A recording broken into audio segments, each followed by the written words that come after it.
All right, good evening, everybody. Welcome to our last board meeting of 2023. I'm glad you guys came out to join us tonight. Before we get started, Ms. Stevens is going to say a prayer for us, and then we've got the Winterboro High School JROTC cadets that are going to present the colors. So if you'll please rise. Let's pray. Most gracious Heavenly Father, we thank you so much for your love and your grace. And we ask that you extend this grace to us as a school system, as we try to do the very best we can for every child in our system to provide them with the best education so that when they graduate, they will be able to go forward and continue their education or go into the workforce or the military and do the very best they can because of the foundation they've had. Father, we know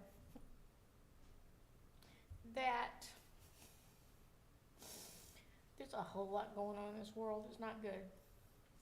And we just pray that you will bless us, keep all of our children safe and secure, and keep them focused and keep us focused, the board, the administrators, everyone in our system, on providing the very best education we can for our children. We thank you for the parents and all of the people in our system who will make this happen. In Jesus' name I pray. Amen. Amen. Colors, attention, Harry, colors, forward, march.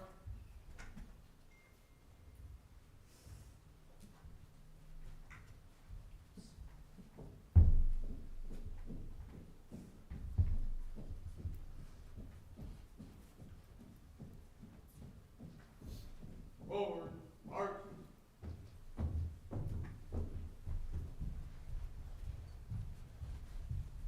March time, march.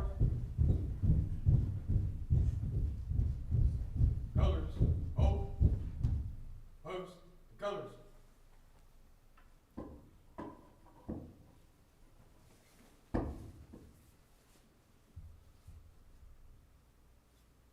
I pledge allegiance. Present, arms.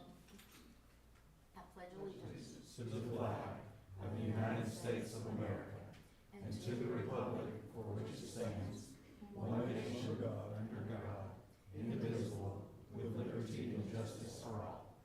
Order, arms. March time, march.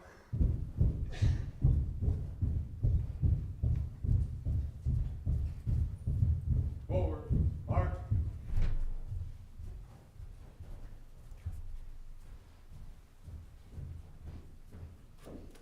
March time, march. Colors, hold. Left, face. Hi, good evening. I'm Private Anthony Molina from Winterboro High School. Good evening, I'm Cadet Command Sergeant Major Landon Myers from Winterboro High School. Good evening, I'm Cadet Major Matthew Lyers from Winterboro High School. Good evening. I'm Cadet Private First Class Amanda Gross from Winterboro High School. Right, face. Forward, march. Thank you so much, guys. You can be seated.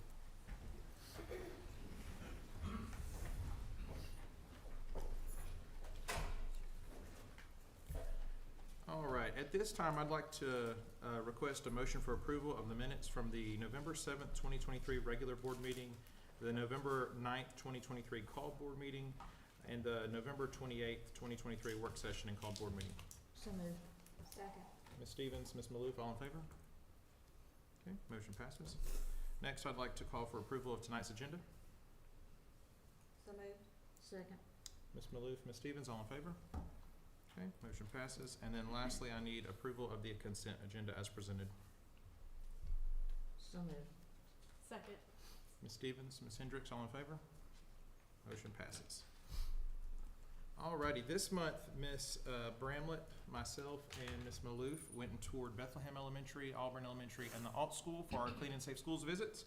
They all looked fantastic, but this month we are going to give that award to Bethlehem Elementary. It was exceptionally clean, lit, bright, airy, happy, just a great experience we had there.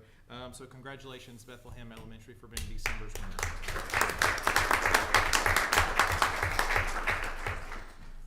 then at this time, I'm going to turn it over to Dr. McMichael for the superintendent's recognitions. All right, we've got some good ones tonight.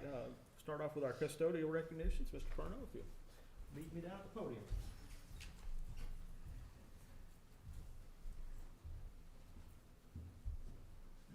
Okay, thank you. Today, we'd like to recognize the day porter at Russell Middle School, Miss Daly Lanes. And I'd like to read something from Principal Wages here about Daly. Miss Daly exudes joy in our school. While she is the only custodian on duty during the day, she always has a smile on her face with the most gracious heart for serving. She quickly became part of our school community at the beginning of the school year. Kids and teachers alike respect and appreciate the work she does to maintain the cleanliness of our school. She takes a conscientious approach to her work and understands the urgency associated with her role in our school. Ms. Daly greatly contributes to the overall efficiency and well-being of our school community. We're so proud of you, Ms. Daly. Thank you for what you do. Appreciate you.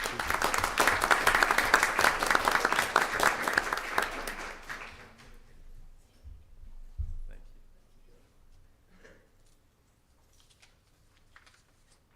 All right, and the next one is mine. I actually just get to share with you something. The Barrow County School System, the Georgia School Boards Association, and the conference was here recent last week, I guess. And during that part, GSBA gives out what they call the Leading Edge Award every year. And that's for the school systems that are doing innovative things that are above and beyond kind of the norm, these type of things. And I'm proud to announce that for the third year in a row, we have pulled that award in from GSBA. We had three wonderful people that worked on this. Nicole Valleys, who you just saw, is taking photos there. Our own Michael Jones, who many of you all know, and Jackson Hensley, who's a new one to the PR team, but does an amazing job. He actually did most of the video. So we're going to show you that video here right quick. So Rochelle, if you've got that. And it's spotlighting our amazing graduation coaches and grad track and a program we put in the past couple of years that's really something a little bit different than what you see in other school systems. It's not for the volume.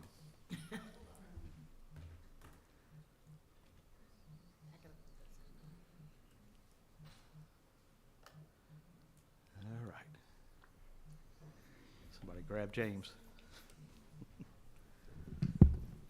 All right, well, they're getting there straightened up. I also want to point out that the school board also brought in another award last week, Exemplary School Board, and this is the seventh time in a row since they've been offering Exemplary School Board that Barrow County School Board has been awarded that honor to. So congratulations to our board for that. It's a big undertaking.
just getting to see them, like, come to me, I have students say, oh, I'm gonna drop out, like, hands down, I want to drop out.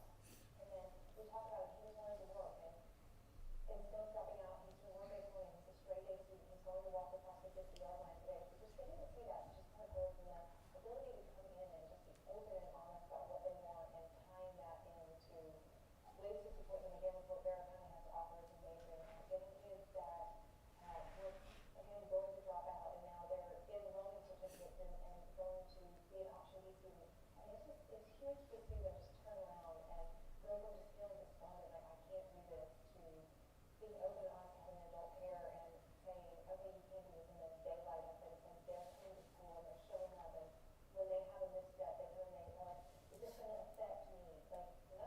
And the fact that they even hear that something that they've done might affect their education, they're just absolutely huge, wonderful moments to see them have this spark and this light that they want to do something successful that they didn't think they were able to do 3 years ago. I don't know. All right, well, we didn't know we were doing a hearing test tonight, but I do apologize for that. We did find a wire that had come unraveled somehow, so I don't know if the smoke got to it or what. But it is on our YouTube if you want to get a little bit louder version. But the general gist, and I hope that you could hear some of that, is these three people, one at each school, really take an individualized approach with all of our students, starting even in middle school. And we start working with them in the middle school, those that we think might be challenged to get to graduation, and they come right on through. They also bring in other teachers, other staff members to help with that, and so far their success rate has been dramatic. So we are very proud of all of them and very proud of the folks that put that together for us. So with that, we'll move on. Our next to transportation, I promise you, you will be able to hear Mr. Ayers. Come on up, Jason, and let's give out some awards. Yeah, no microphone for me, so I'm good. So anyway, hey, how's everybody tonight? Everybody doing good? It's good to see everybody. Clearly with transportation, and I have to worry about this if I'm a leader, sometimes I miss the people closest to me, and if I'm not careful, those that support me in what I do become invisible. And I've decided tonight I'm going to recognize those folks because I can't do none of this. I might get up here and sound witty and all that good stuff, but they make it happen every day. So it's their time to shine. The first one is going to be an absentee. It's Sherry Pope. She's the assistant director. It's her husband's birthday tonight, and I invited them to bring cake if they had enough, but they wasn't willing to share it. So anyway, she's going to set this one out. So Sherry Pope would be the assistant director. So again, she's not able to make it for good reason on that. Next one up, Tanya Bailey, the pride of West Side. So, and if you want to know about her, just ask Albert. Albert will gladly tell you everything. He'll get you filled in on how good she does over there. Next one up is Amanda Hill.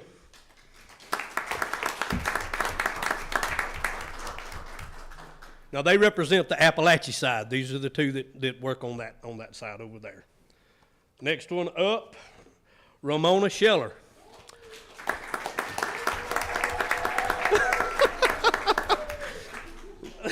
She said, "Don't embarrass me," so I'm not going to say nothing. So,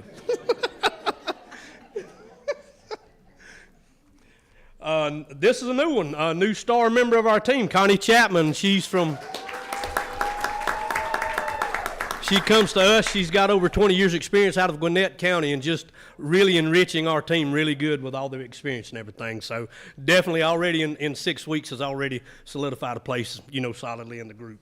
Here's the one. This is our operations supervisor. This is Missy Courtney. And and she takes care of everything else. So anyway, we can't do it without them, and I promise you, we have a lot of hard-working, dedicated people in this district. I know that, but I can tell you equivocally, nobody works harder than these folks. And I'm talking about from 4 a.m. to 7, 8 p.m. daily, weekends, because we run buses all the time. So anyway, just wanted to give them their time and not embarrass them too bad, and then I wanted to speak. So anyway, but thank you guys. We appreciate all your support and everything. Thank you. Dr. Moten? Good evening. I have the pleasure of recognizing some of our students during this very important time of year, our holiday season, that we all enjoy. And one of the contest that we offer every year for our students is the Holiday Card Contest. And so all students are eligible to submit artwork. And that artwork is displayed here at the PDC, and employees here get a chance to vote on that artwork and select the artwork that would be part of our holiday card. And so you can see on the screen there that the inside and outside of the card is decorated very nicely, a great display of talent there. So I do want to have you have a chance to see what's on the outside and on the inside of the card. The inside of it reads, "Every bold holiday starts with love. Happy holidays," and it's signed from Dr. McMichael's students and staff. And so I would like to recognize our two students who contributed to that work. On the outside, that was drawn by Skylar Chapman. Skylar is a 7th grade student at the Arts and Innovation Magnet Program. Congratulations.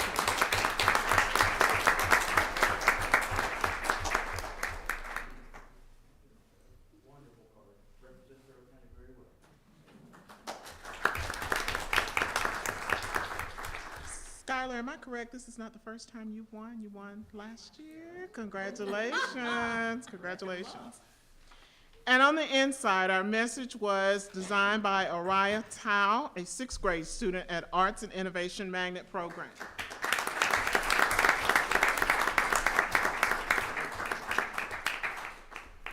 And there is love, dedication, and encouragement behind all of our students. And at this time, I would like to recognize their teacher, Ms. Laura Payne, for her hard work and support for our students.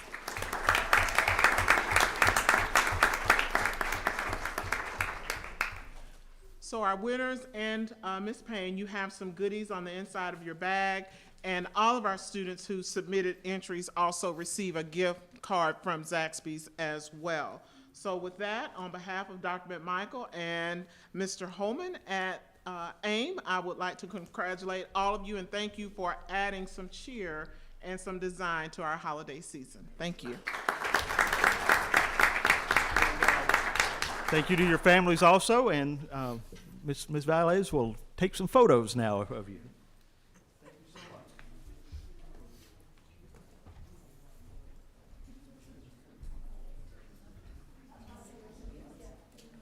All right, we're going to move on along. Next, we're going to get into the section where we invite constituents to request to appear before the board. Just a quick reminder, each constituent who submits the request gets 3 minutes allotted to speak. The board will not respond to comments or questions posed by the constituent during the board meeting, but will take those comments and questions under advisement, and when appropriate, the comments and questions shall be referred to the superintendent for consideration in a later response. When addressing the board, civility is expected and profane or defamatory remarks will not be tolerated. So tonight we have one request to appear. That is Ms. Ash Walsh. So if you want to come on up, I will read your reason while you're walking. So her request to appear was for BCSS continue to ignore BASA stakeholders in their request for answers and clear communication regarding sports at BASA and the school's future.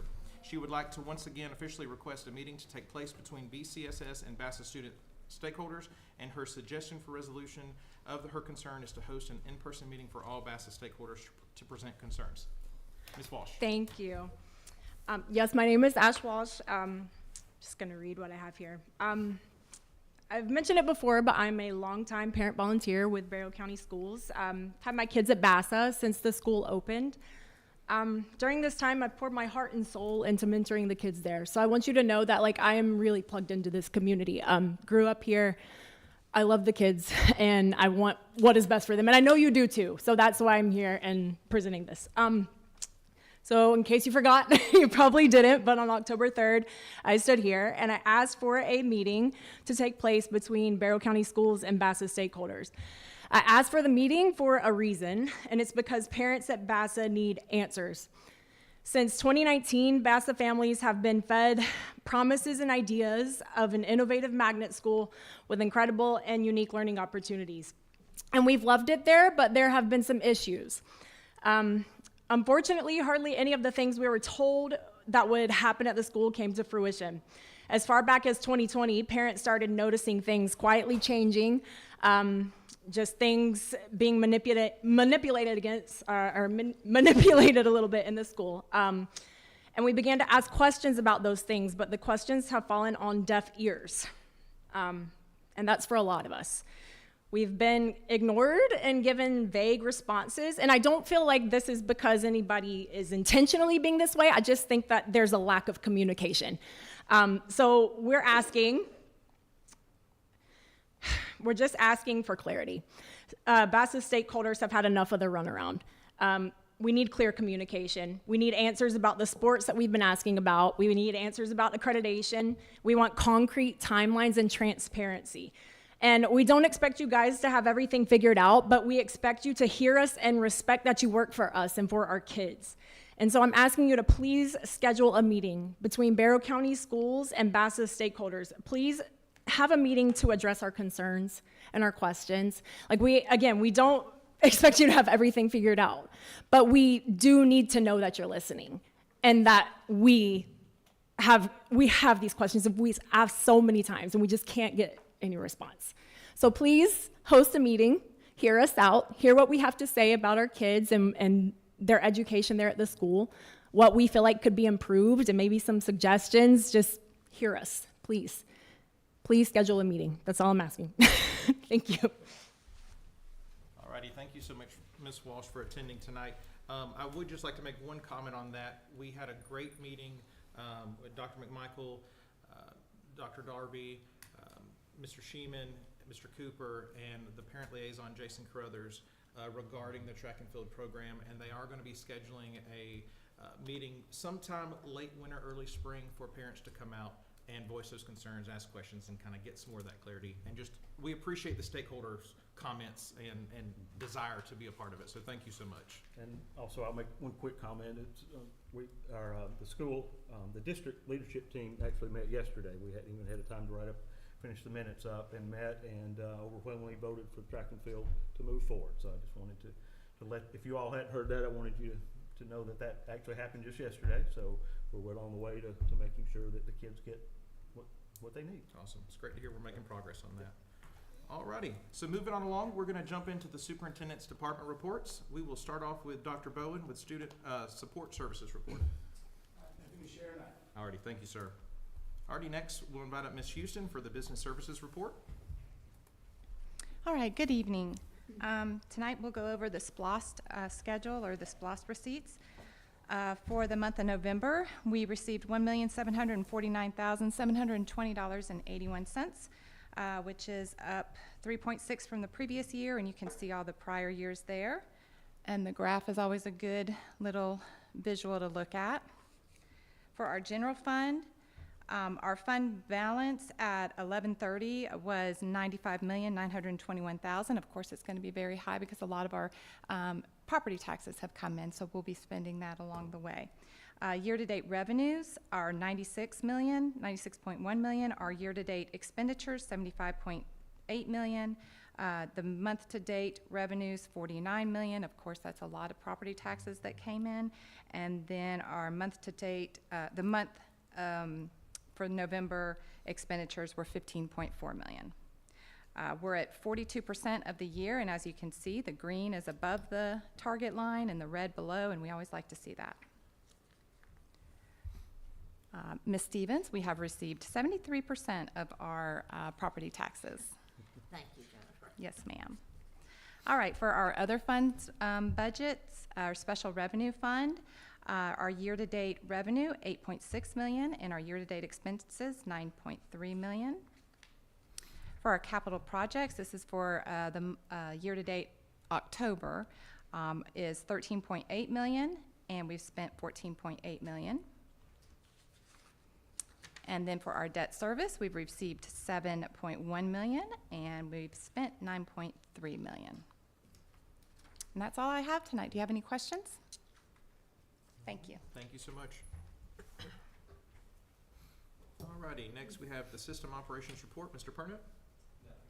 Alrighty, thank you, sir. And Dr. Moten, anything with teaching and learning? No additional information. Thank you so much. Ms. Beggs, anything with planning and personnel? Not at this time. Alrighty, we'll see you a little later.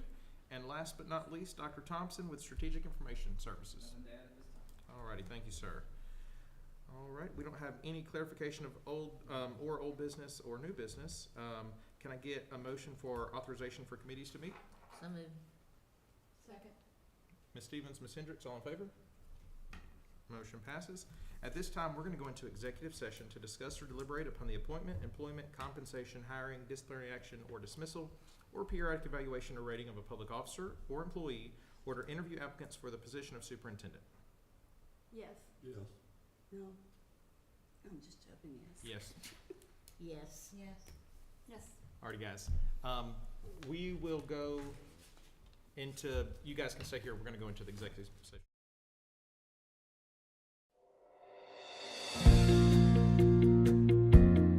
So I wanted to give you this on behalf of Dr. McMichael for being recognized as November's Community Member of the Month, and we just appreciate all that you do for the school system, for students, and your caring attitude and everything that you were nominated. Thank you so much. You're welcome. Thank So you. sweet. I'm Rebecca Heiner. I'm the System of Care Coordinator for Advantage Behavioral Health. I'm a System of Care Coordinator. I cover all 10 of our counties that our Advantage covers. We're a community service board.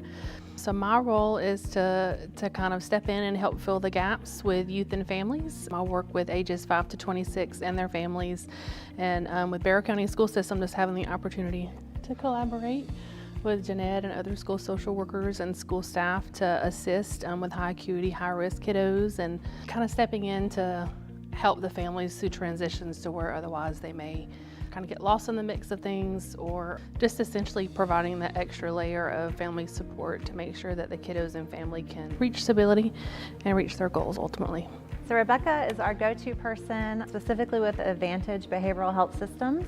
She always answers our call, is quick to answer our emails from anything where if we've got a high risk or vulnerable family or student that might need mental health services, need help, navigating homeless services, or even extra support for autism. For helping with BCSS schools, a lot of it has been working with Jeanette and others on staff with meeting basic needs for families and kiddos with homelessness, a lot with IDD kiddos and families, autistic services, and kind of working with the school system to make sure that the kiddos are getting their needs met in the school system with IEP, BIP plans, any kind of transition of care, just kind of filling in the gap with, if a kiddo has been discharged from the hospital or may need a higher level of care, or just kind of being that family advocacy to kind of be present to make sure that the youth and the families are having the opportunity to be heard and that everyone can kind of be on the same page to provide the best care possible. Rebecca is one of our representatives on our LIPT team, which is our local interagency planning team, as well as she attends some of our community-based risk reduction meetings, which really allows us to kind of talk about what services Advantage does have, how they can possibly help with our students that we bring to those team meetings. But in addition, if I've got a family and I'm just stuck and I don't know, where else to send them, or I know that Advantage could help, but I'm not sure how, she's one phone call away. I think the school system goes above and beyond for their own staff and employees, but also for the youth and the families, and just being able to have that partnership and that relationship with them to make sure that if there's a need that Advantage can meet, or a need or a resource that I'm aware about in the community that I can connect them to, that I'm able to assist and offer that support. I don't love being in the spotlight, so that part about it is, it is what it is. But it makes me feel very valued. I pride myself on working really hard to have good community partnerships and connections. Everyone at Barrow County School System is always one phone call away, very available, very willing to have conversations and collaborate at the end of the day to do what is ever is best for the kiddos and the families, and just being able to be a part of that is something that I highly value.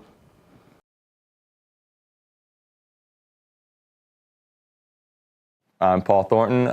I teach music technology, guitar, and piano at Barrow Arts and Sciences Academy.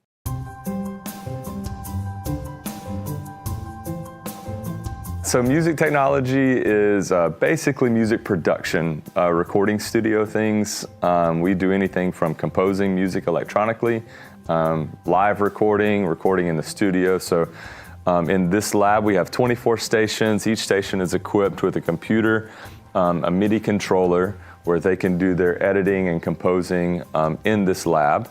Currently, the lab is used for piano and guitar. I don't teach music technology in the spring, but in the fall I did. And then here we've got our recording studio. We're getting a new building here at BCSS, so in that building I'll have a full, proper recording studio. We have created a recording studio here in the Sims Academy. So I've got the studio here that's set up for podcasting. We have a few student groups that are doing some podcasting, so they do that in here. But this is also where my music technology does singing, guitar playing, drums, full band things. And then here's our control room right here, which is where the students listen to it, record, make adjustments and things like that. And then afterwards, they'll go back and edit those for a final product. Planning is typically on the weekends for me. If we're talking specifics, I would say Sunday afternoon and Sunday night is when I am just doing research for whatever I want to present to them that week. This semester, I teach a guitar class and piano class, so we're studying different guitar players, famous guitarists, same thing with piano. Right now we're going through historical time periods with piano, so there's a lot of research on my part that's being done, and then how I'm going to present that to the students. I think you have to be patient, and that's something that I think every teacher will tell you. When you come to work, you can't necessarily control what's going to happen that day. There's a lot of variables with students, and they're all coming from different backgrounds, and I think you have to be patient with them and take them wherever they are. And then the other thing I think you need as a teacher is the ability to forgive yourself, because we make mistakes as well, and sometimes your mistakes may affect your students or your coworkers. You have to move past that because nobody's perfect. We're listeners, and the biggest thing is we're here to facilitate. We don't control what they do. We just help them kind of discover who they are and what they want to be later on in life. And if we can do that, then I think we've done our job. So my name is Andy Dean. My name is Amber Hagee. My name is Allison Kramer, and I'm the graduation specialist at Winterboro High School. I was failing Algebra 1. I had to remake that class because I had failed it my freshman year, I think it was. But she really encouraged me and put forth the effort that I was not putting forth. And she picked me up and she put me where I needed to be. And I was staying after school for tutoring, and she's very one-on-one, very interactive with you. She sat there and just talked me through it, even if I didn't understand it, and I would get really mad because I couldn't understand it, but she was very calm, and I just think she's an amazing person. She really helped me through Algebra 1, definitely.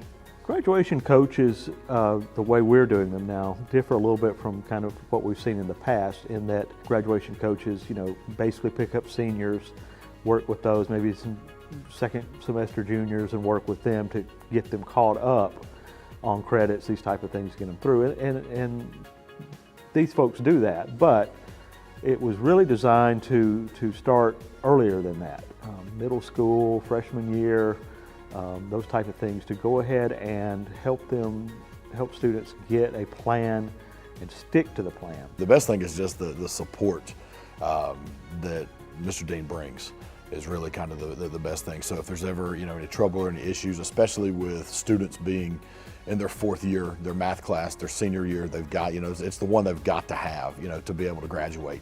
And so just to have his support through that, if things are going sideways, or if I'm having trouble, maybe contacting a parent or something like that, he's always there to help. I help them by creating checklists of missing assignments that they're allowed to make up. I also schedule them for extra help and tutoring during our expeditions period, which is an extra period that we have 3 days a week at the end of the day, where they can go and do fun activities as well as get tutoring when they are failing a class.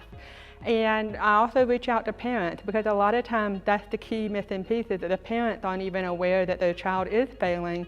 And once I bring the parents on board, they are very supportive in encouraging their child to make up the work that they're missing and get caught up in the classes.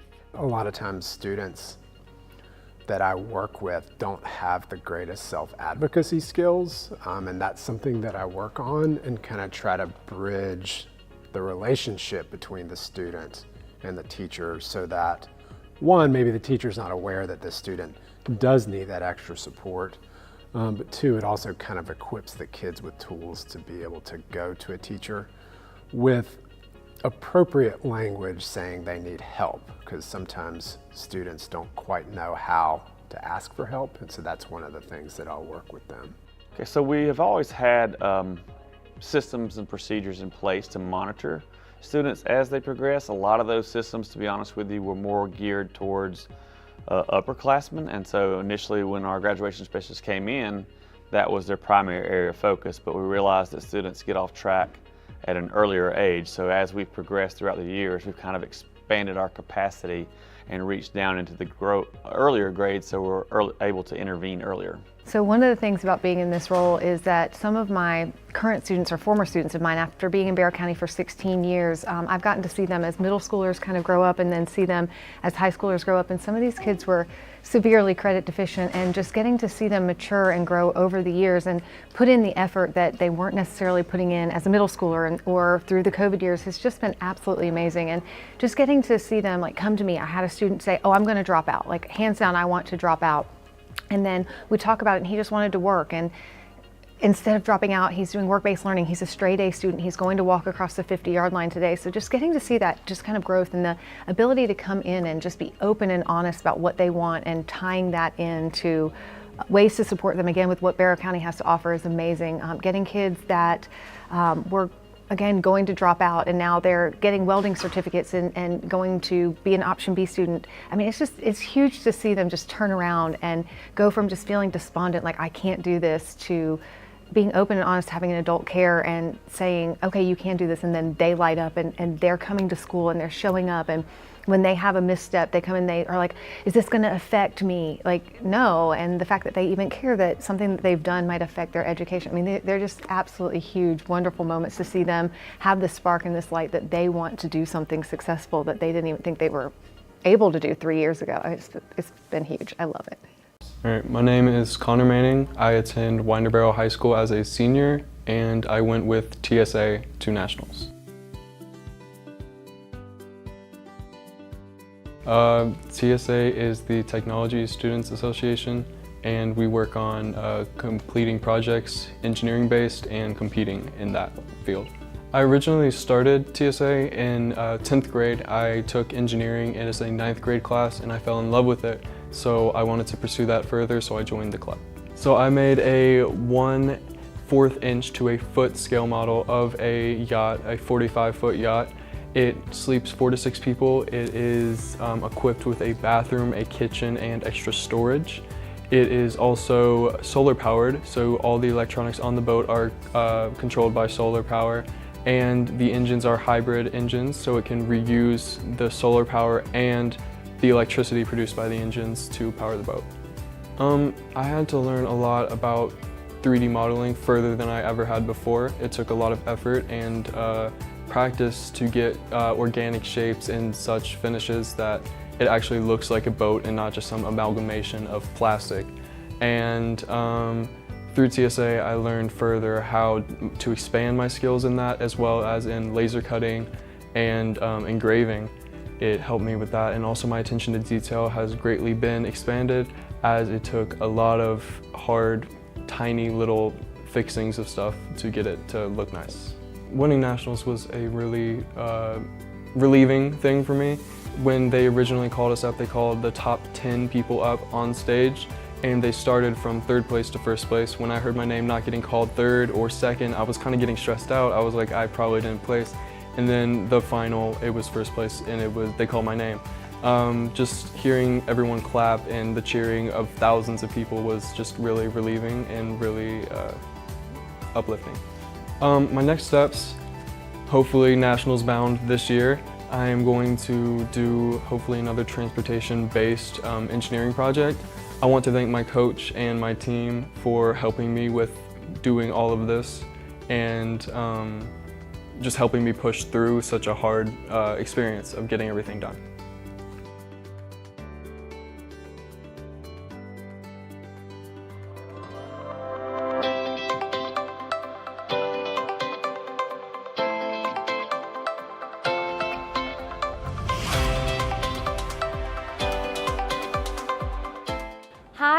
Carmichael Hahn, and I'm the Community Director at Bethlehem Church, and we have had the privilege of partnering with every single Barrow County school for the past 2 months, serving faculty and staff Lane's Barbecue, provided by Bethlehem Church, with also our amazing volunteers from the church.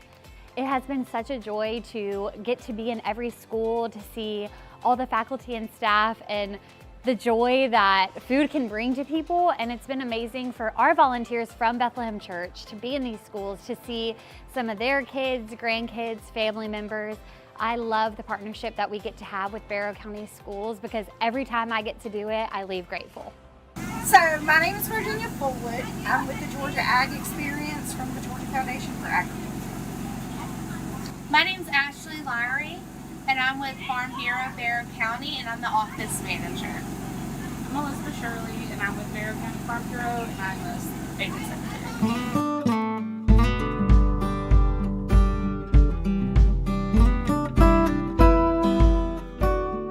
So we are at Barrow County Elementary School, and this is the Georgia Ag Experience. It is a experience focused around agriculture. We travel around the state of Georgia. During the school year, we predominantly teach at public and private schools all over the state. We're trying to show them the effects that agriculture have on their everyday life. Another great feature about this is people view agricultural careers as someone standing on a farm with a pitchfork and overalls, and in reality, there's numerous fields in agriculture. There's technological fields, biology, engineering, mechanics. So this also exposes them to the ever-growing need that agriculture has for future careers. I would also like to say that agriculture is Georgia's #1 industry. We make more money in the state of Georgia off of agriculture than anything else. So what that means is future opportunities for these kids, and it's important to share agriculture with them so they know what opportunities they have. I think a lot of the kids too were just saying, oh, it's just a farmer, or just, you know, and so getting to see that, like, oh no, you can do sales in agriculture, you can do, you can be a farmer, you can be a rancher, you can, you know, you can use technology. They thought that was the coolest thing, and so realizing like that it's not just in the past, you can do now too, you know.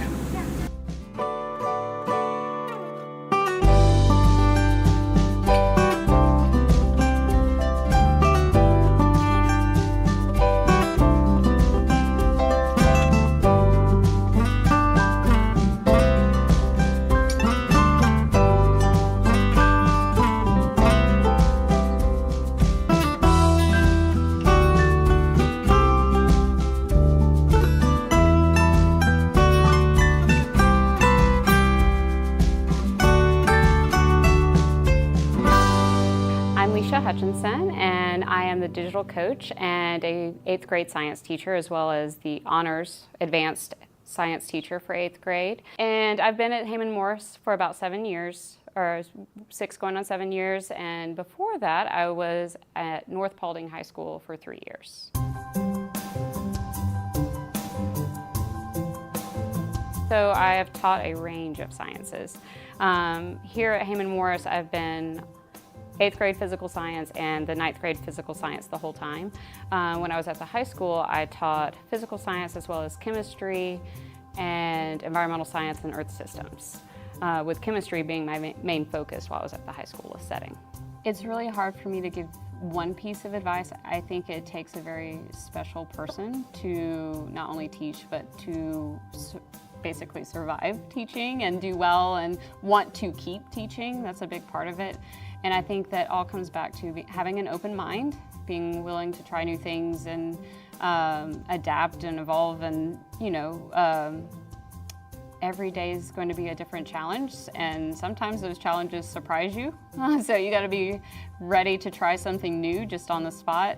But also the thing that keeps me in teaching is the students themselves. So if you don't have a relationship with your students, you're not going to be happy. And so those relationships have been very important to me just in my own personal life as well as teaching. And you take those students home with you, and they're students that definitely remind you why you do what you do. Sometimes it's hard, just as a human anywhere, to understand that we're all coming from a point of good, right? We all want what's best. We're all trying and we all have the best intentions. And just that level of trust that like, no, we want what's best and we're going to try to do what's right for the student and for each other, which is sometimes hard, right? You want to see the good in people and sometimes that can be a challenge. But I think as long as you're holding on to those relationships with those students and with your colleagues and stuff like that, it gets a little easier. It's like a choice, right? You wake up and you're like, I'm gonna not focus on the bad parts, right? I'm gonna focus on what worked really well today. I'm gonna focus on the things that were positive about today.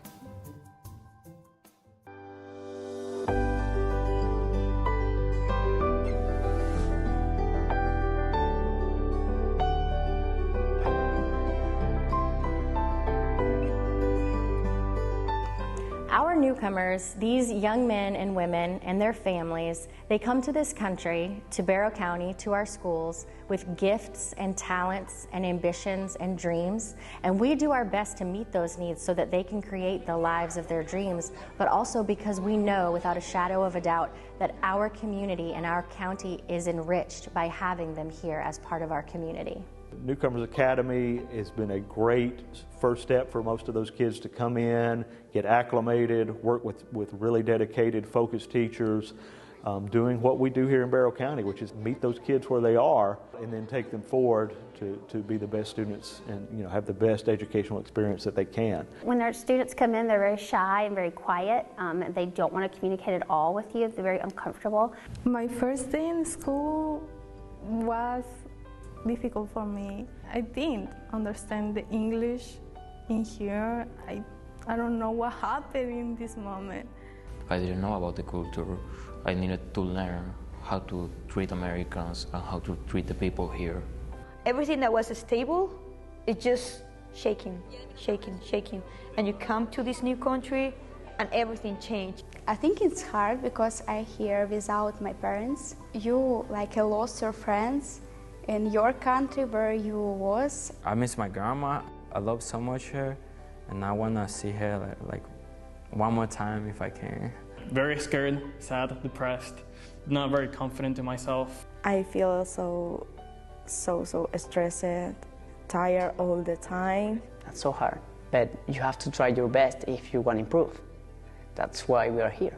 As the year goes on, even weeks go on, you can tell that they are happy, they're learning social skills and able to communicate. You see every day when they come to school the effort that they put forth to learn the new language, to learn the new expectations, to learn the new systems. When I come into Newcomers Academy, the teacher is so good, the new friends so good. It's new experiences for my heart, for myself. It's like me, they come here for learn a new language because we want to be better person. We are thinking about these new opportunities to get a better education, to get a better life, to get maybe a good job and start helping your family. Some of their needs are a little more hidden. They're dealing with family separation. They're dealing with loss. You know, these kids really need someone behind them, and a lot of times they don't have that person or people.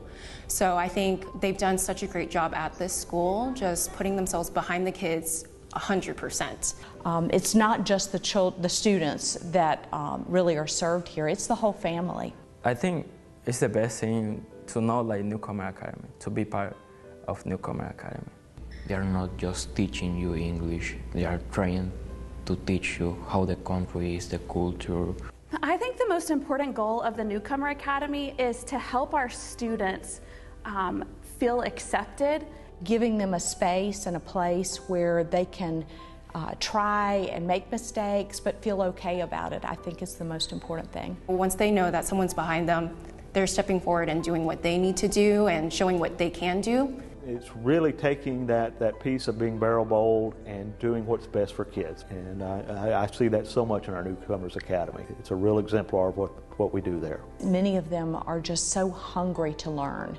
Not only do they want to learn English, but they also wanted to learn the history and the geography and biology and all of the other subjects that they're studying. They are doing everything possible, and as a teacher it just feels just amazing to see like I'm actually doing something and they're reciprocating the feeling. If you feel bad, they want to help you.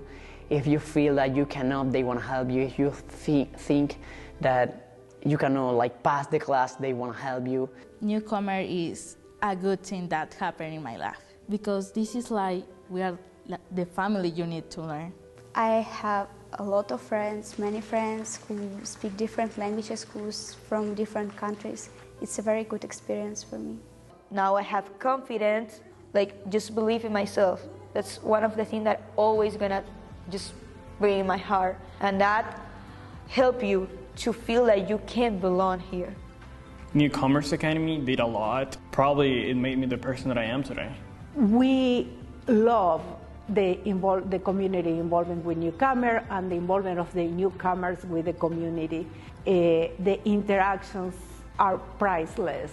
They feel they're role models. They want to be like them. They're like, wow, we're making a difference. We're helping them. And they want to be a part of the community. They want to be accepted. They love being here. I feel happy because I got this chance to live in this country. For me, it's many important. The newcomers is like my family now, and I feel strong with that. Newcomer Academy is a big part of my life, and it's gonna be a big part of the rest of my life too. I love so much. This is the best thing that happened in my life. It's amazing people, it's amazing experience, it's amazing. I love Newcomer Academy.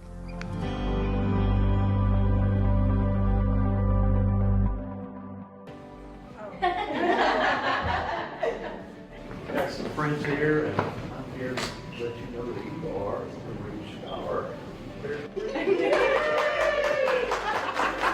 Hello, Mom. What's up, buddy? I won the Reach Scholarship. Huh? I won the Reach Scholarship. You won now? I won the Reach Scholarship.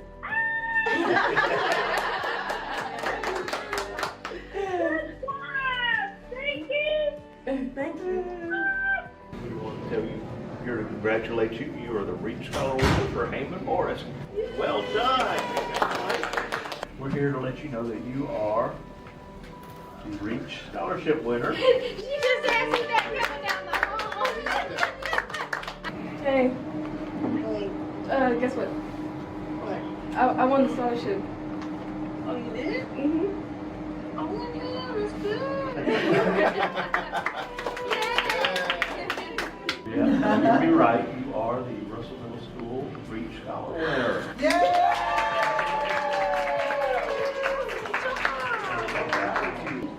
I'm the Russell Reach Scholar. Oh, congratulations, I'm so proud of you. Let you know you are this year's Reach Scholar. Congratulations. Mom. Yes? You know how I had the Reach Scholarship, right? Yes? I got in. Got the scholarship.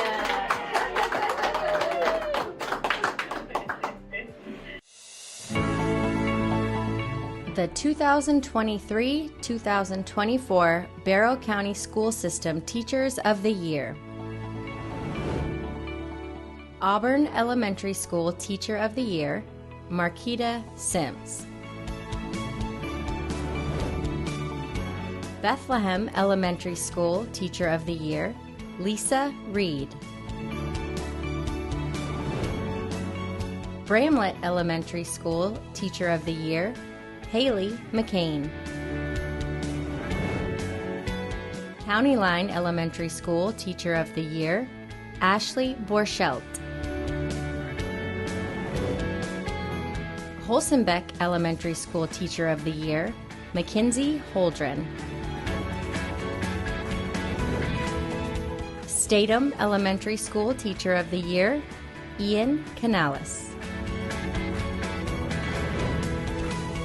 Winder Elementary School Teacher of the Year, Christine Whidden. Yargo Elementary School Teacher of the Year, Kelly Cravey. Bear Creek Middle School Teacher of the Year, Amber Mann. Heyman Morris Middle School Teacher of the Year, Anna McBroom. Westside Middle School Teacher of the Year, Jenna Riddle. Appalachia High School Teacher of the Year, Jennifer Carter. Barrow Arts and Sciences Academy Teacher of the Year, Dylan Clark. Winder Barrow High School Teacher of the Year, Sarah Glass. Arts and Innovation Magnet Program Teacher of the Year, Samantha Stroop. Horizon Program Teacher of the Year, Rob Daggett. Sims Academy of Innovation and Technology Teacher of the Year, Annabelle Snyder. Russell Middle School Teacher of the Year and District Finalist, Emily Watson.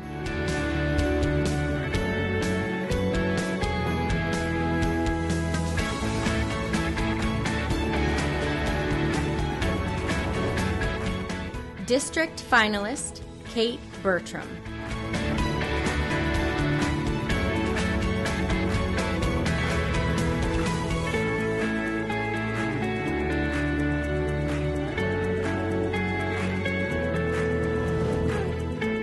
Kennedy Elementary and 2023-2024 Barrow County School District Teacher of the Year, Angela Graham.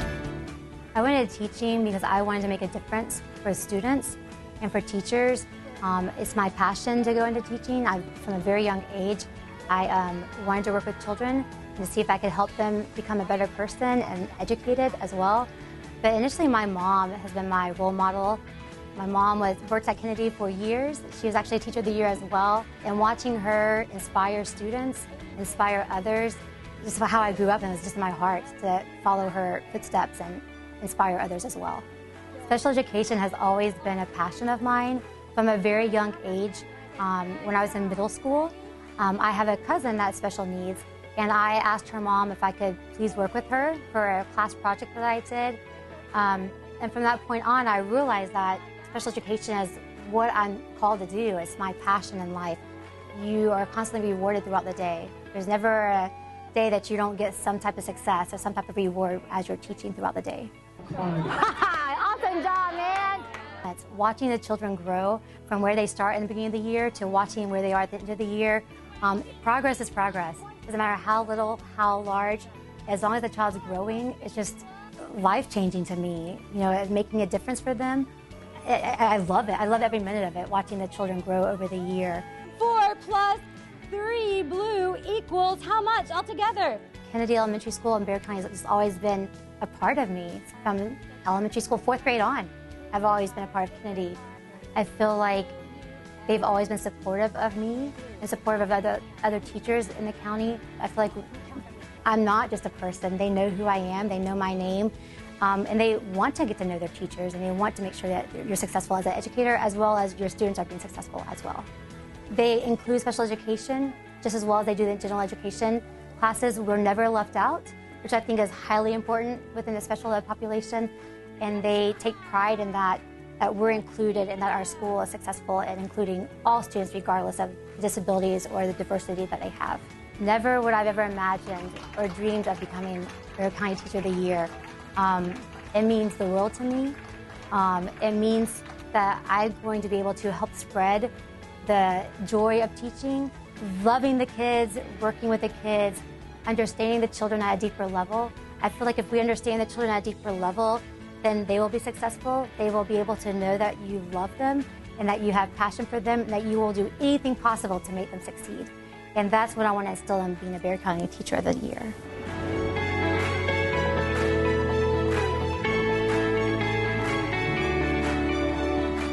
Congratulations to our Barrow County School System Teachers of the Year.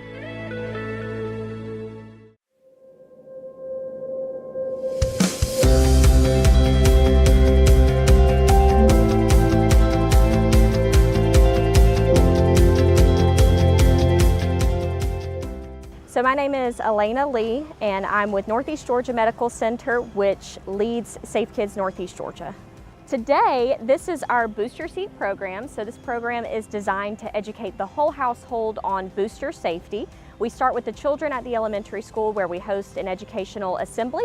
And then after we host the assembly, we measure each child to make sure that they qualify for a free booster seat. And then today's event is when the parent comes to pick up that free booster seat.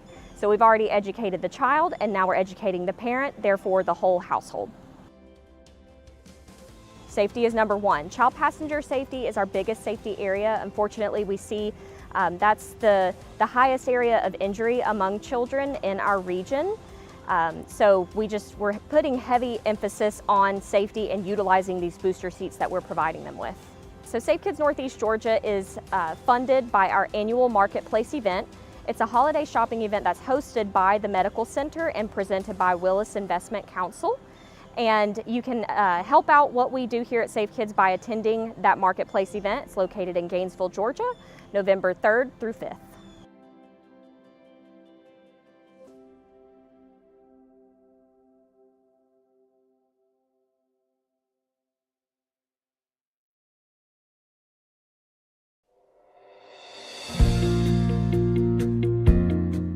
Okay, Scott, this is a gift from Dr. Chris McMichael. He is excited to recognize you as October Community Member of the Month.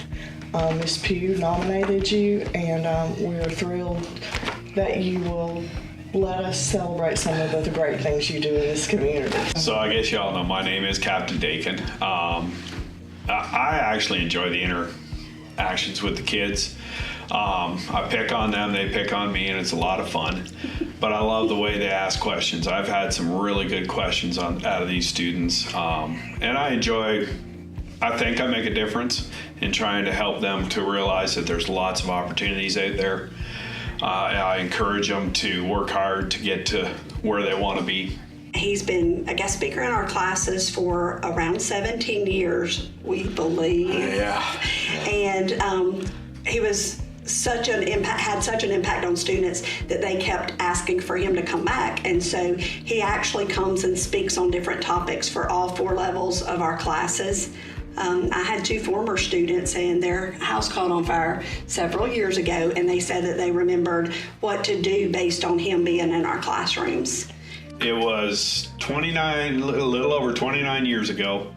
I was setting up a polling booth at the Auburn Fire Station, and one of the guys said, "Why don't you come down Tuesday night and see what it's like?" And ever since then, I've been a firefighter. And that led me into EMS, and eventually I gave up a position that I had managing a corporation to become a full-time firefighter. Well, we are finally at the point in this world where we're talking about mental health inside of public safety. I actually teach courses. I teach them around, actually all over the world now. But stress management is key in being able to, I push it because I have been diagnosed with PTSD.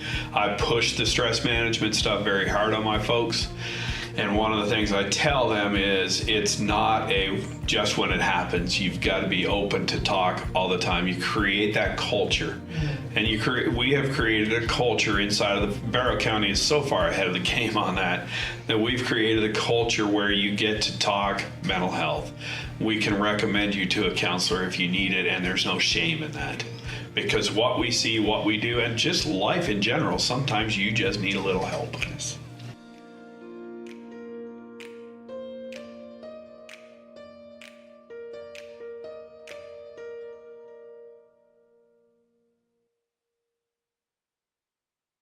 There was a little episode that happened with you here recently, wasn't it? Huh?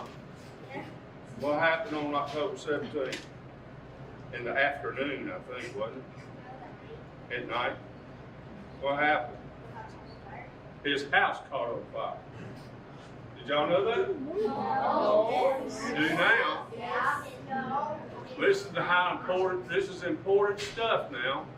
We're in the middle of fire prevention, well, we're coming up on the end of Fire Prevention Month.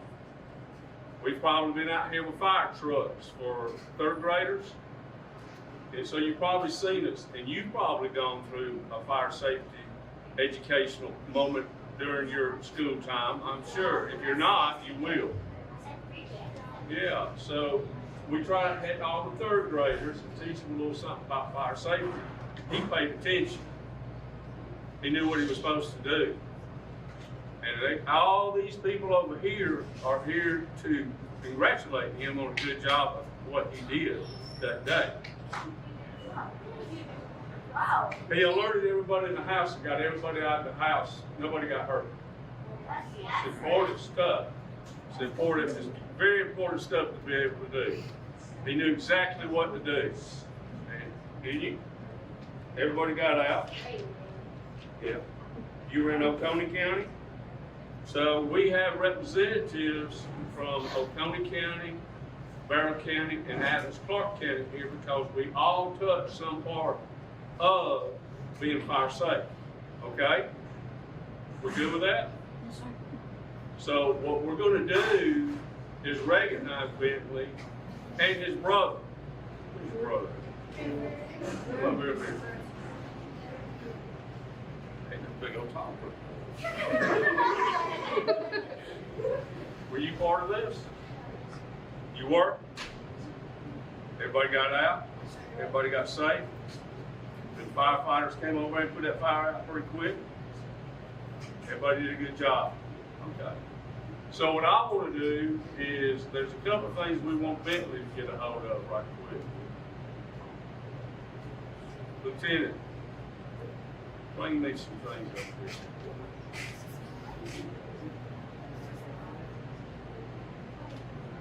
So what we did,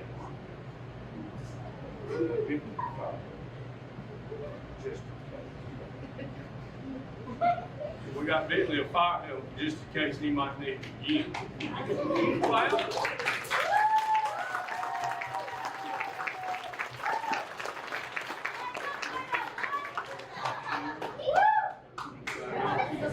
out.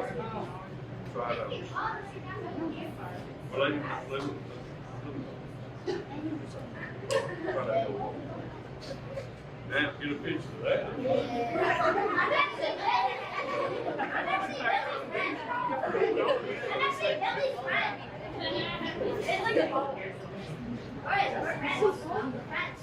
All right.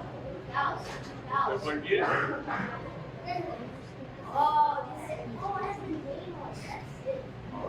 That's awesome. You got this. That's awesome.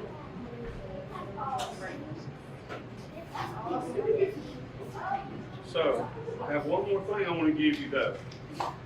And I don't hand these out much, but I do hand them out occasionally. And you can probably ask some of my fire guys over there if they get them all the time, they'll tell you no. So what I have here is what we call an above and beyond coin that says that you went above and beyond the job of what you were supposed to do. And on the back of it, St. Florence was protector of all firefighters. So there you go, it's a big pot. Good enough?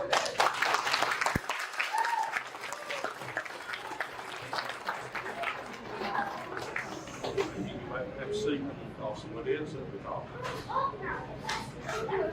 All right, next, I'll tell y'all how important this is. I'm going to call up next the mayor of Auburn, Linda Blackshear, to come up and say a few words to you guys, okay? Mayor? Hey everybody, what a great time this is to come and to say congratulations to somebody that you go to school with that did something really heroic. He's not my best friend. I know. Yeah, she met us. And your brother too. So I was thinking about how I would feel if I was in my house and the house caught on fire. I'd feel really scared, right? I think each one of us would say that. You may have felt a little bit scared when, hold on. when you were in the house, but being brave means doing the right thing even though you're scared, because everybody feels that nervousness and feel scared when something is going on that's big like that. So, Finley, I just want to say congratulations. You are a hero in my book. And I hope that you remember all of your life for your future, that even though you may feel scared, just like you did at that day when your house caught on fire, or your grandparents' maybe house caught on fire, you still did what you were trained to do. And that's really, really what makes a hero. So congratulations, brother.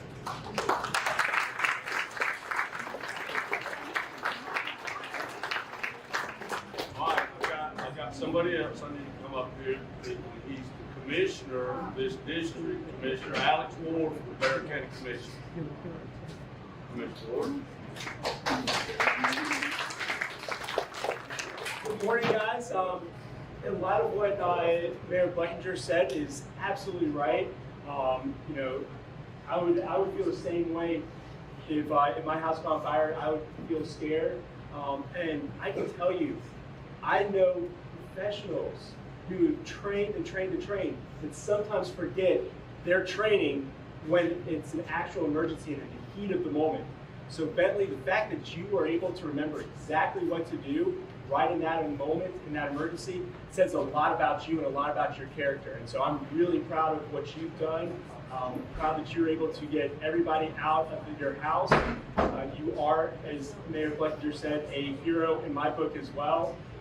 You and your brother, congratulations on what you did. I hope everybody else remembers this lesson and remembers that, hey, it's important to constantly practice so that way when a real emergency hits, you know exactly what to do. Great job, Brett. You're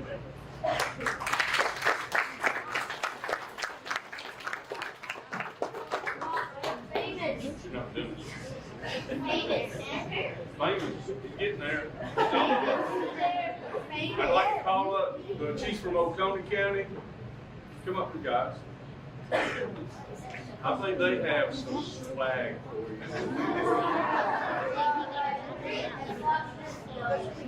So we would like to just say thank you, and Cliff has brought some little goodies.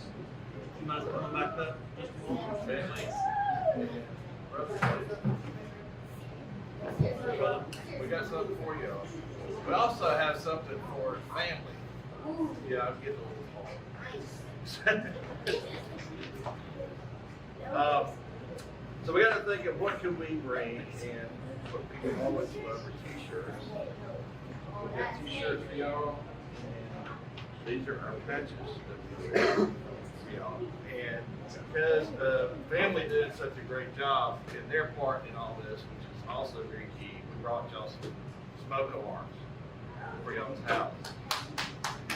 We did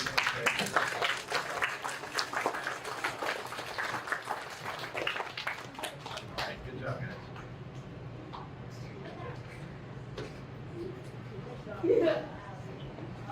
That's it? Yes, sir.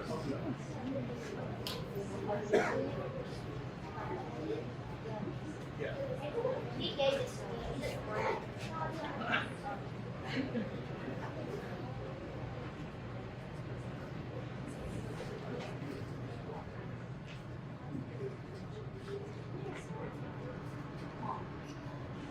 Mom, they were all in your house, weren't they? They all got up.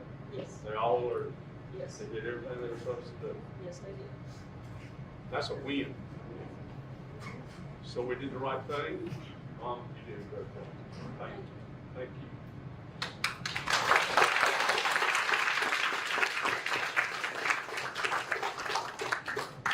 Come on. This is Lieutenant, this is Lieutenant Gomes with Bear County Fire Marshal's Office. You can't forget me. Just like his last name, it's like Chewy, Bubble, all that. Now you know, right? So I'm education, prevention for Barrow County, and I wanted to have Bentley for one more time. We're gonna make you also the honorary fire marshal of your house and Dad's house, mom and dad. Everywhere you go, you're the fire marshal, right?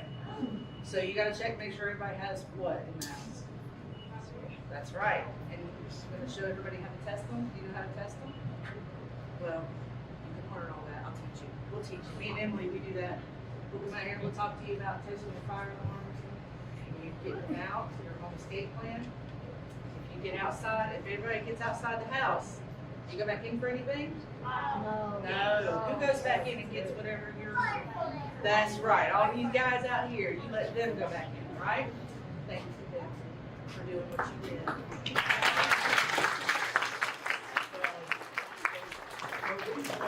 These lessons right here go through a lot of training to be able to train you about how to do fire safety, and they did a great job.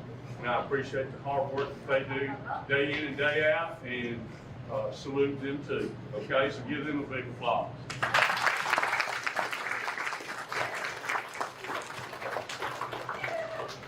All right, this wraps up this award ceremony. I thank you for being here. Thank you for clapping. And thank you, Bentley, for doing what you did. You did a great job. All right? Thank you. My name is Andrea Mason. I am the academic interventionist here at County Line Elementary. This is my 23rd year teaching, and I have been at County Line my entire career.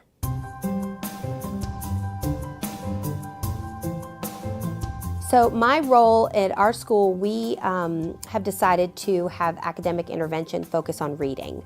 So what I do is I work with small groups of students throughout the day that are in need of some extra support in reading with their phonics and reading skills. So I work with small groups from the time I come in until the end of the day. They're usually in my room for about 30 to 40 minutes, depending on the need of that group. I grew up the oldest child in my family with two younger sisters, and both of our parents worked a lot. And so I was always kind of the caregiver, the little mother and teacher to my sisters. And so I just always worked with them, helped them, and so I developed a love of helping them. And so I think that that was kind of the first steps of planting that seed to want to teach. My grandfather was a teacher, my uncle's a teacher, so we have some teachers in our family. So it's just always, I'm not really sure of an actual age when I decided I'm going to be a teacher. I think it's just always something that has been a part of my life, and so I knew it would be something that I would go into when I grew up. I think it's very important for new teachers and really every teacher to never give up that love of learning, and to also understand that you will never know everything that you need to know to do this job. There's always something more to learn. There's always something more that you can do to better yourself and to improve your instruction for your students. And so I think it's important to have the attitude that you will never know everything you need to know, that you have to continually learn new strategies, new instructional practices, and also to know that you can learn from the people around you that you're working with. Teachers change lives. That's the number one thing, whether it's from a relationship that you've built with students or from the academics that you've taught them, you're changing their lives. And I think it's important for people to realize that that's what we do. That's why we are teachers, because we have this passion for helping our students become wonderful contributing members of society. And by doing what we do here, then we're ensuring that they're going to go on and have, hopefully a really great life. My name is Lance McNamara. I'm the Health Service Manager, Athletic Trainer for Barrow County School System. We're at Winder Barrows High School practice today, covering football, and one of the things that we're always concerned about this time of the year is looking at heat illnesses, environments, things of that nature. So today I want to discuss a little bit about what the athletic trainers do at Appalachia High School, at BASA, as well as Winder Barrow High School. Athletic trainers play a key role in the safety of the student athlete. We're involved in injury prevention, injury recognition, rehabilitation, counseling, but probably one of the key things is looking at environmental conditions. This unit here is called a wet bulb globe temperature unit. Many years ago, we would kind of focus on what's called the heat index. Heat index is great. It focuses on heat, the dry temperature, as well as humidity. Wet bulb has been used by the United States military, primarily the Marine Corps, and they use three components: the radiance of the sun, the humidity that we have, as well as a dry temperature. That gives a mathematical computation, and then that point gives a number, and that number determines what modifications that we utilize for practice. So that number could be a green flag, a yellow flag, an orange flag, red flag, and a black flag.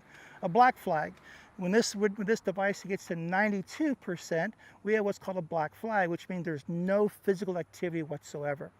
When the number gets below 92, we get to 90 to 92, we're in what's called a red flag.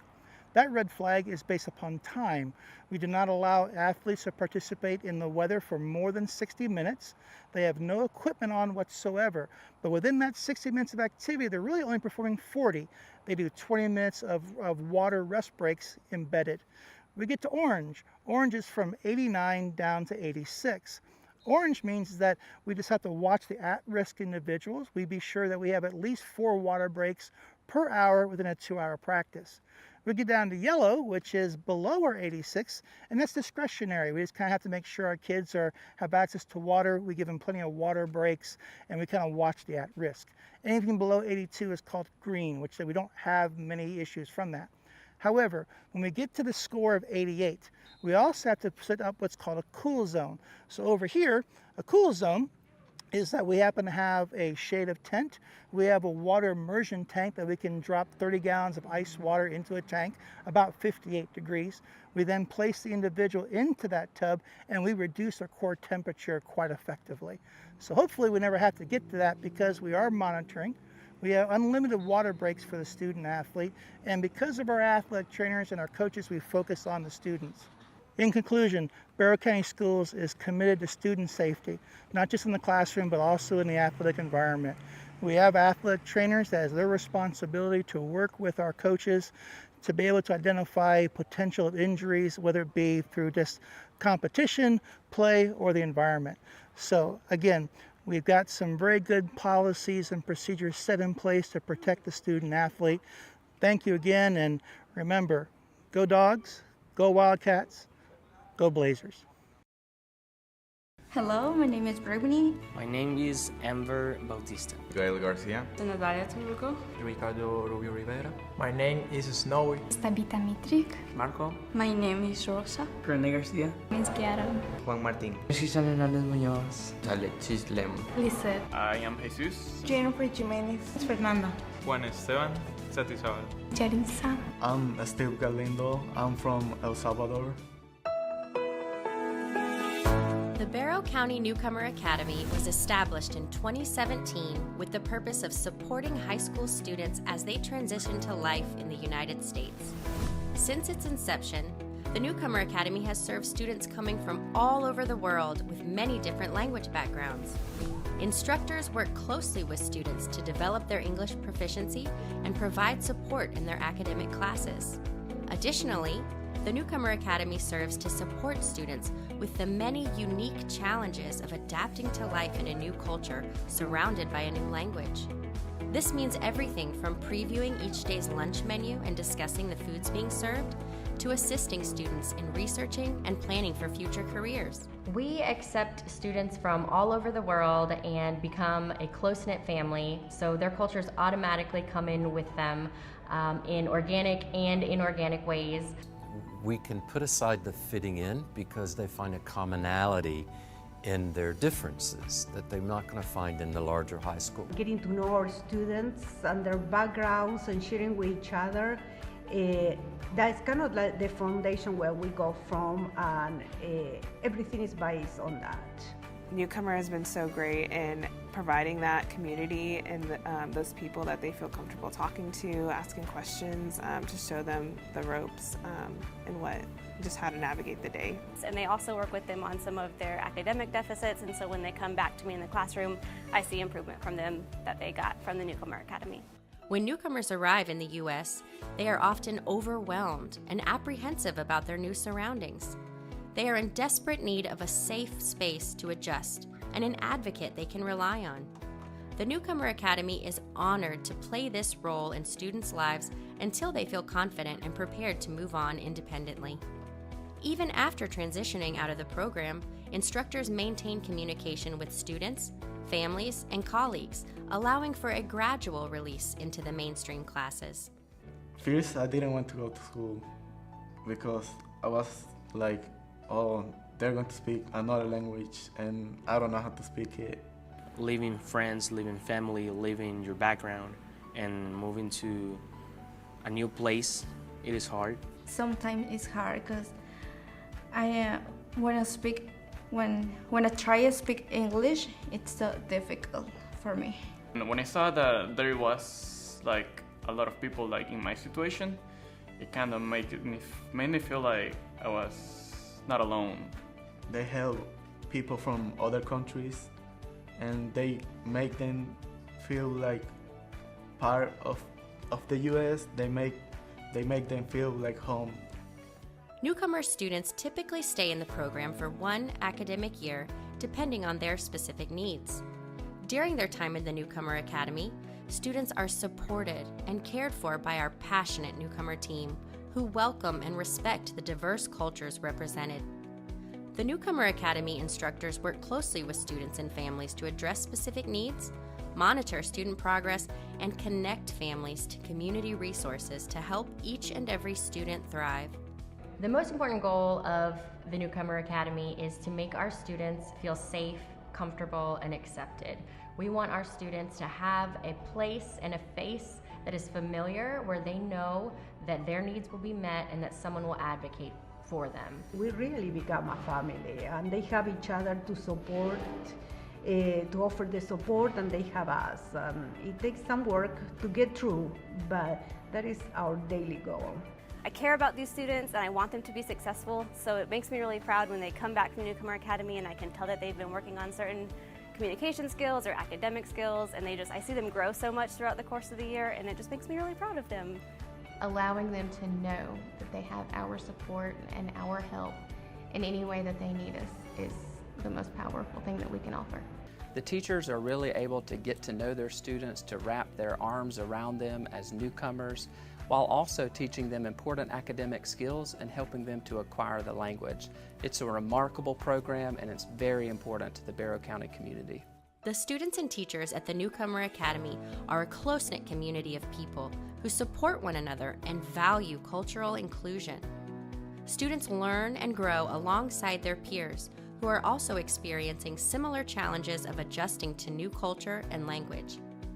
The Newcomer Academy instructors employ culturally responsive teaching and work hard to ensure equity of opportunities for newcomer students.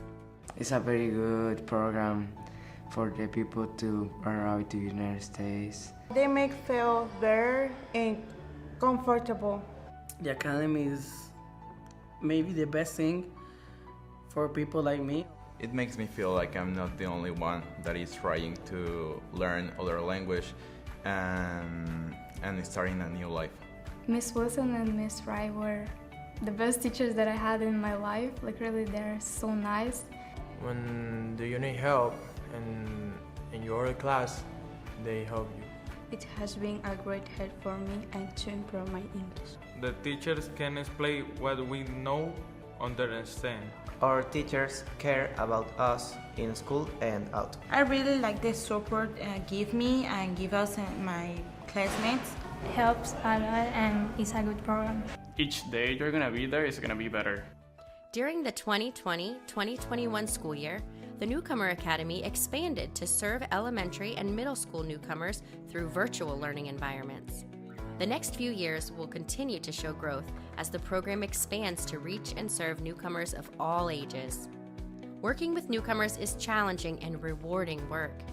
The Newcomer Academy is proud to continue the tradition of being Barrow bold. I can't imagine these students without this program. I think that in and of itself shows how valuable the program is. I hope the program grows to meet the needs of our students and our growing ESOL population. I hope we're able to add instructors and serve students from kindergarten all the way through 12th grade. I think that was probably one of the best years of my life when I was in Newcomers. Newcomer Academy is the best academy in the world. I love Newcomer Academy. For more information about the Newcomer Academy, visit our website or follow us on social media.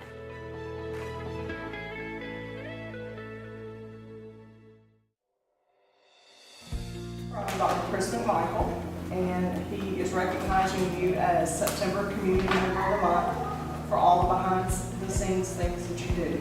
So Joe knows who I am, but I'm Jennifer Wood, and I have the pleasure of being the CEO out here at Sims Academy, and I'm also the CTAE Director for Barrow County Schools. And I wanted to nominate Joe because he is a guy who doesn't want all the accolades, but he is a true supporter of Barrow County school system and Sims Academy. Joe's been around since the beginning of Sims Academy, so back in 2014 when this building opened, and he's been involved every year since then as a very active and chair of the board. I know Joe also serves as chair SGT for Holstenbeck Elementary School. I know you're a Rotarian, you serve as chair on so many other committees, workforce development, Benton Chamber, and so I think you're such an asset to the school system and to Barrow County community. And I just want to thank you for all of your support to me and to the school system and to Sims in the years that we've known each other, but even in the years prior to me coming into this role. You really have such a wealth of knowledge and experience, and you're just always willing to lend a hand and to help out and to be a voice for, again, for our students and our community members in Barrow County. I thank you for that. It's very humbling, and I feel like it's really an honor for me, in particular, not just to be recognized this way, but to be allowed to participate in what goes on around here. So let me introduce myself. For those of you who don't know me, my name is Joe Vogt. I work for Solvay, a chemical manufacturing company, who has a site here in Winder.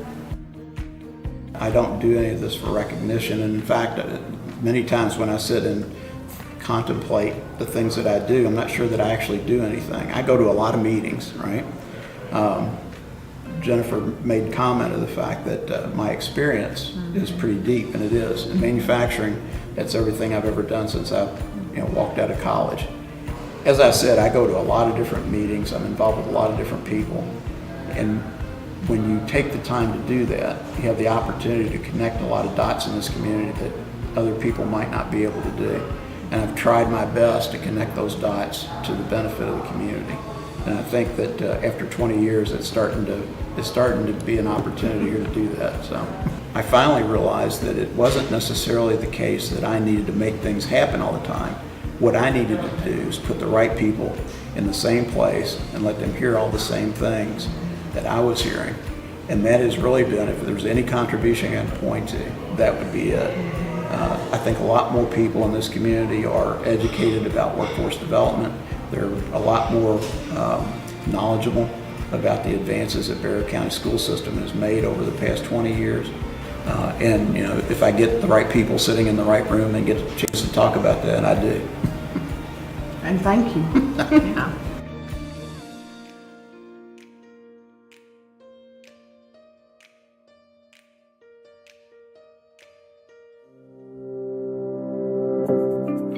Project Search is a very unique transition program, different from anything we have in Barrow County. It started at Cincinnati Children's Hospital in Ohio in the mid-1990s, and now there are 610 sites in 47 states and 10 countries, including right here in Barrow County. To participate in Project Search, a student has to be a Barrow County student between the ages of 18 and 22, with barriers to employment such as intellectual or developmental disabilities. They have to be finished with their high school graduation requirements and willing to defer graduation until the end of their Project Search year. It's during that year that they come to the Winder Housing Authority here at the Wimberley Center, and they participate in 3 rotations. Helping clean floors. There's a good aspect of prep, some general prep cooking. I do dishes, I do put It teaches you, if you want to walk out of the kitchen, how to do things correctly. I'm teaching them how to answer the phone, how to take messages, how to respond to interact with people coming into the facility. Well, my first internship was in the front office, like in the receptionist area, and I learned how to like copy papers, scan stuff into the computer, answer the phone, and mail out letters. We're cutting grass, we're harvesting crops, we're doing weeding, we're doing some irrigation work, digging, pretty much anything when it comes to working on the farm, we try and tackle it.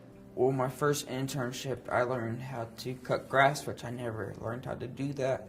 The skills that the interns are learning through my department are their maintenance skills. They're learning lawn care skills. We're doing janitorial skills. We multitask repo. My task is to go along beside them and make sure that they have a good understanding of what the job is that they are being asked to do, and for me to make sure that they are able to do it, and then I kind of back away and let them do their thing. I learned how to use a knife better in culinary, and then I learned how to use a drill, like putting pressure on it is a good way to use a drill like that. They learn how to appropriately interact in a real workplace. It's not simulated in a classroom, it is an actual place of business.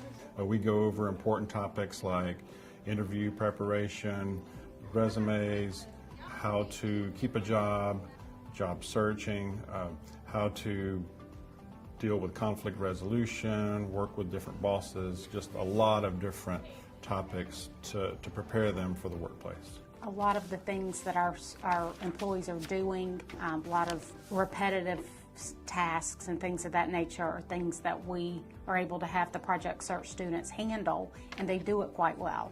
And so it's just a cool collaboration, and you have a lot of teamwork and synergy. So I love it. I've enjoyed having them. They bring an excitement to general tasks that we kind of take as mundane tasks, but they bring an excitement to that, and it really, invigorates us to get excited about some of the things that we just take for granted. Project Search has been an amazing benefit for all 4 of our interns this year. Without it, I'm not sure that they would have even known what they were capable of doing. We get to both learn things, we get to get some work done and have a good time doing it. What I like about it is because it keeps me moving and keeps me busy, and it really helps me how to be able to get a job. Well, I think Project Search benefits the community because it is opening up an opportunity for students that have some type of a learning disability to be employed. We don't want these kids leaving our school system at age 22 and not having a clear direction, not having somewhere to go and feel needed and feel productive and really demonstrate what their true abilities are. It's been very much a learning experience, I think, on both ends, and very enjoyable. They seem to always have a good attitude and to show up ready to work. It's very educational for the interns and for us because we learn how to teach them. It's teaching everybody something. The staff plus the interns, everybody's learning, plus we're getting, once they get acclimated to what we're doing, they're able to assist and help, which speeds things along. It benefits the company as a whole. You get to work with new people, and you get to learn new things and stuff. I believe it offers them just some real world experience through these internships. I've just really been honored to be part of it. Project Search benefits the community by letting people from the community interact with the Project Search. Alrighty guys, welcome back. I do want to make one item of clarification on our agenda under executive session. We're going to add an item where we did discuss, we went into executive session to consult and meet with legal counsel pertaining to pending or potential litigation, settlement claims, administrative proceedings, or other judicial actions brought or to be brought by or against the school district or an officer or employee, or in which the officer or employee may be directly involved. At this time, notice our next meeting dates are in January 2nd, 2024. That'll be our work session and called board meeting. If there's nothing else to discuss before the board,